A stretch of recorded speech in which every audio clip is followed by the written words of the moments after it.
Wanted to give you this disturbing piece of news that came out recently. Now, obviously, we at Yes California believe that January 6th was an insurrection.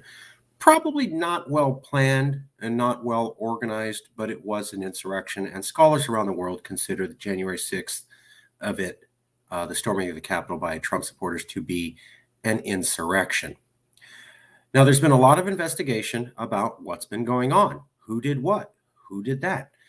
And one of the interesting things to come up was when Alexandria Ocasio Cortez was caught off guard being asked about the January 6th hearings. And she said, I know it's difficult, but how come we can't talk about the police officers who opened the gates to let the insurrectionists in?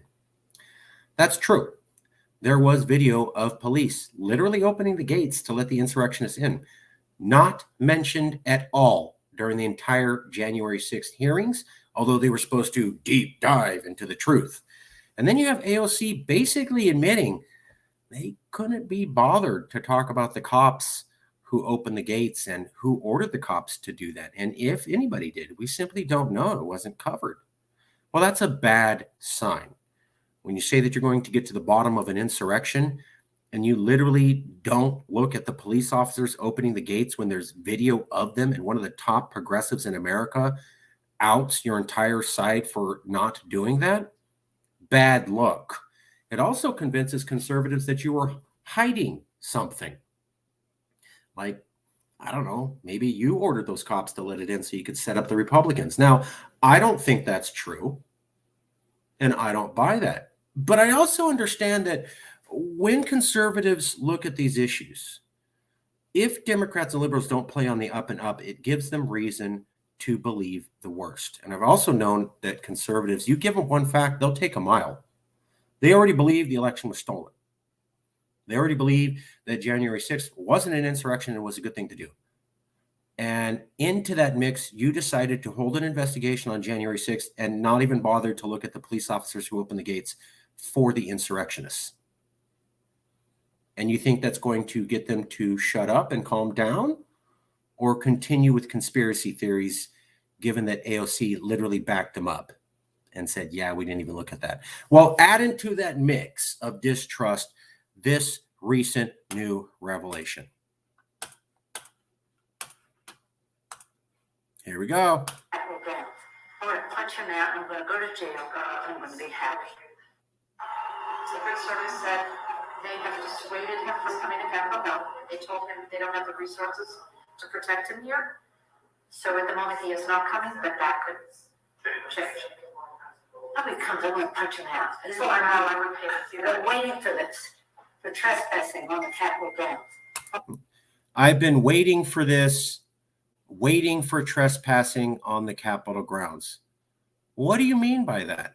It's almost like it looks like you wanted them to do the insurrection so that you could get them. Now, I'm not saying that's true, but I'm pointing out how if I was a conservative and I saw this clip, yeah, that's what I would be thinking. So not a good look. Not a good look. Conservatives will look at that and think, wow, Nancy, it looks like you intended for this to happen and set people up. I'm not saying she did, and I don't personally believe that. But I also recognize we're the closest we've been to civil war ever. January 6th is one of the most divisive issues here. It led President Biden to say that 78 million Americans were enemies of the state. And you can't look at the cops opening the gates, and now there's video saying, oh, I wanted this to happen. I've been waiting for this to happen. That's only going to put fuel on the fire. That was the point of the show, especially when you add in these other facts. Pelosi did not block the National Guard from the Capitol on January 6th. Claimed House Speaker Nancy Pelosi blocked the National Guard from coming to the Capitol during January 6th insurrection. AP's assessment, no, that did not happen. However, okay, but take a look at this. The decision on whether to call the National Guard troops to the Capitol is made by what is known as the Capitol Police Board, which is made up of the House Sergeant at Arms, the Senate Sergeant at Arms, and the Architect of the Capitol. The board decided to not call the guard ahead of the insurrection, but did eventually request assistance after the rioting had already begun and troops arrived hours later. Now, that's what the AP says is the story, but read this next part. The House Sergeant at Arms reports to Pelosi. The Senate Sergeant at Arms reports to McConnell. There is no evidence that either directed the security officials to not call the guard beforehand. And Hamill said there was never a request. However, watch this.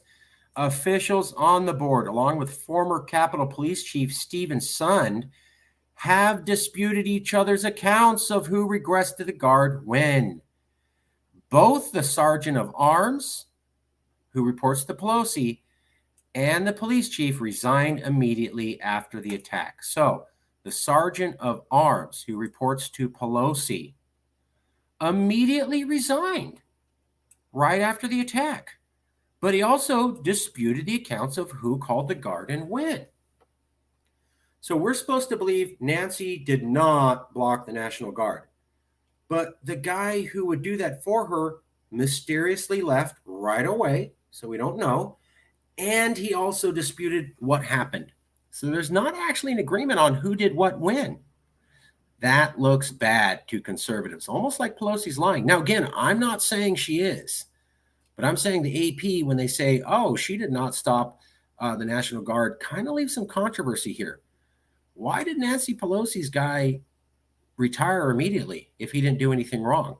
And she didn't do anything wrong, right? And he's supposed to keep her informed. And why was there a dispute over the account? And that's not all. Mr. Trump has also made the false claim that he had told his aides he wanted 10,000 National Guards and that Nancy Speaker had rejected the request. Okay, so they go, oh, Mr. Trump made this false claim. But then they kind of say it's true. Literally in the next sentence, the president did tell advisors in days before January 6th that he wanted National Guard presence, but appeared he wanted the troops as extra protection for his supporters. What does that matter? 10,000 or 5,000 extra National Guards is thousands of extra National Guards. So Trump made the false claim he wanted the National Guard and Pelosi struck it down. Well, actually, Trump did request the National Guard.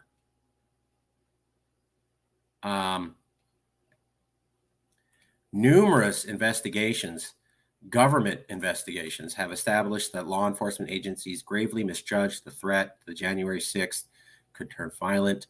They've also come to this general agreement. In fact, law enforcement and military officials planning for January 6th thought the proactively mobilizing the National Guard was a bad idea, incongruous with the ceremony cementing a peaceful transfer of power. Maybe that was why. But there's questions about why was the National Guard not called, and why did Trump did request National Guard troops, and why did they not come, and why did Nancy Pelosi's person retire immediately, and why were the accounts disputed, and why did this video leak after the January 6th hearings? Why did this video leak after the January 6th hearings and not during or before the January 6th hearings? I'm going to punch him out. I'm going to go to jail. I'm going to be happy. Secret Service said they have dissuaded him from coming to Capitol Hill. They told him they don't have the resources to protect him here. So at the moment he is not coming, but that could change. Nobody comes, I'm going to punch him out. This is what I know. I wouldn't pay to see that. We're waiting for this. Now, I don't agree with the Republican take. I don't think the election was stolen. I think January 6th was an insurrection. But I also recognize that we are on the precipice of civil war, something I don't want. And I understand that January 6th, they really tried to push it as this is what's happened and everybody get on board. But you completely excluded covering the cops, which makes it kind of not a trustworthy investigation, and everybody can see that. And there's this audio file where it seems like you wanted this to happen, and it comes out after the January 6th hearings. And there's still some kind of confusion on who called the National Guard and when. And yeah, they kind of say Nancy Pelosi's clear of that, but they don't exactly clear it up. The point is, all of that is only going to encourage conservatives, that they don't live in a democratic country and the deep state is after them. Now, I don't agree with those conclusions, but I wanted you to see this evidence because the moment that video came out of Nancy Pelosi seeming like she wanted it, I can tell you that a lot of conservatives ratcheted up their anger at being part of One United America. Just wanted to make sure that you informed. Things are getting worse, much worse. And it's not necessarily all because of conservatives. Talk to you soon.